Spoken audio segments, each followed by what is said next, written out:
Then, teen years can be a minefield of issues for parents. How do you know if your kids have fallen prey to sex, drugs, or peer pressure?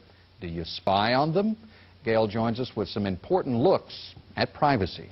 Keith, a recent report shows more than half of high school youngsters have had sex and used alcohol, and 42% say they've used drugs in the last year.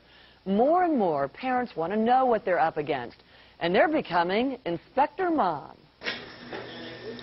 12-year-old Hillary Mitchell spends much of her free time caring for her horses. The barn behind her Bradenton home is her refuge, her private place. It gives me kind of some freedom, so I can kind of do whatever I want with them. Outside the barn, her privacy is limited. Her mom and stepdad say they do it out of love. And we always tell her, we have one chance with you, and we're going to raise you as well as we can, and just respect our wishes. Many parents struggle with privacy issues as their children become adolescents.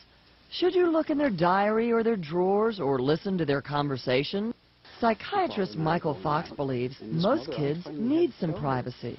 My general rule of thumb is that if your child is acting responsibly, according to your standards, then let them have the responsibility to show you that they're responsible. But spying can be an act of love if something's wrong. This Pinellas County mom suspected her son was doing drugs. And I did choose to look through his room and look through his car, and it was substantiated by what I found, and I confronted him immediately with it. And I'm glad I did, and I would do it again. Her son's now being treated at Operation PAR. Some parents keep tabs on their children in high-tech ways, like this hidden camera and this clock radio. You can put these things almost anywhere.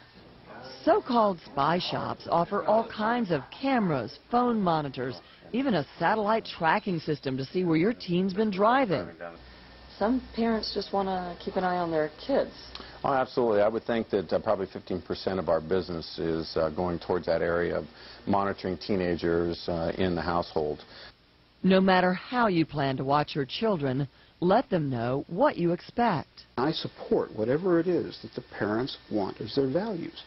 All I ask them to do is to be consistent, forewarn your kids, set the expectations early, and define the consequences.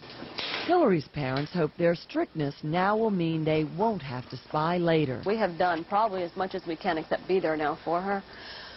Now we're seeing how well we did.